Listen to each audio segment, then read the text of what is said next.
lakini vile vile kurudisha jamii. Kama ulivyonitambulisha, naitwa Mwalimu Lucas Peter Magesa, ni namwakisha mkuu wa division ya awali na msingi halmashauri ya mji wa Bariadi. Na katika halmashauri ya mji wa Bariadi tunazo shule 56.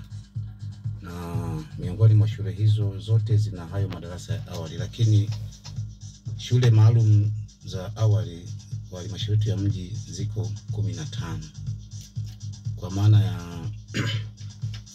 ndio maana inaitwa elimu ya awali na msingi. So elimu ya awali ni elimu ambayo inajitegemea kabisa. Ndio maana tunasema tunazo kwenye shule za serikali 6 zenye madarasa hayo, lakini na shule binafsi zina hayo madarasa.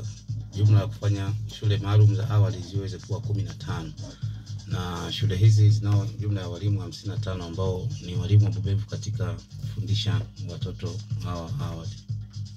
Okay, kwa mujibu wa utaratibu uliotolewa ni kwamba shule zote za awali watoto wa awali wanatakiwa wapate uji mashuleni, na programu hii tumekuwa tukihamasisha jamii ili iweze kushiriki katika kuchangia chakula hicho kwa ajili ya watoto hawa angalau wapate uji. Na miongoni mwa shule hizi 55, zaidi ya shule 40 zinapata uji, kwa maana ya watoto awali wanapata uji, si zote. Na hata hawa watoto sio wote wanaopata uji kwa sababu ya uchangiaji, kwa sababu mzazi anapaswa kuchangia chakula ili aweze kufanya mtoto wake aweze kupata uji shuleni. Na sababu gani basi ambao umeuchukua kuhakikisha shule zote zinapata uji? Unajua mtoto wako darasani lazima ashibe ili aweze kusoma kikamilifu. Kina nafasi kubwa sana katika ubongo wa mtoto, hasa huyu mtoto wa awali, kwa maana ndiye anayeanza kukua. Na sisi kama halmashauri ya mji wa Bariadi tumekuwa tukihamasisha wazazi kupitia vikao vya wazazi, kamati za shule pamoja na jamii kwa ujumla, ili iweze kushiriki kikamilifu katika kuchangia chakula mashuleni. Changamoto ni kwamba baadhi ya wazazi wamekuwa wana abini tofauti kuhusiana na kuchangia chakula. Wapo wengine wanasema kwamba kwa sababu mtoto awali anakai sana shuleni, kwa hiyo haoni sababu ya mtoto kunywa uji. Anaamini kwamba akitoka shule mapema ataenda kunywa huo uji nyumbani, kitu ambacho sio kweli, ni mtazamo tu. Lakini kwa wazazi waliohamasika wamepokea swala hili kwa chanya kabisa, na watoto wao wanapata uji shuleni.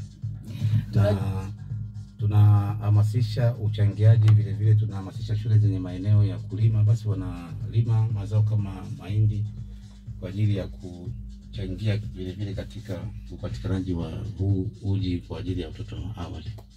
Tunajua mtoto wa awali ni mdogo sana hawezi kujiamlia. Unaposema kwamba wapo wazazi ambao ni umuhimu wa watoto wa awali kupata uji shuleni, ni mkakati gani basi umeufanya kuwasaidia wazazi na walezi waone umuhimu?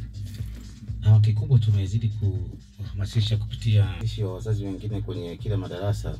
Wamekuwa ni mabalozi wazuri wa kuweza kuwashawishi wazazi wengine kuona umuhimu huo, na ni kweli mwitikio umeanza kuwa mkubwa na tunaona sasa wanahamasika.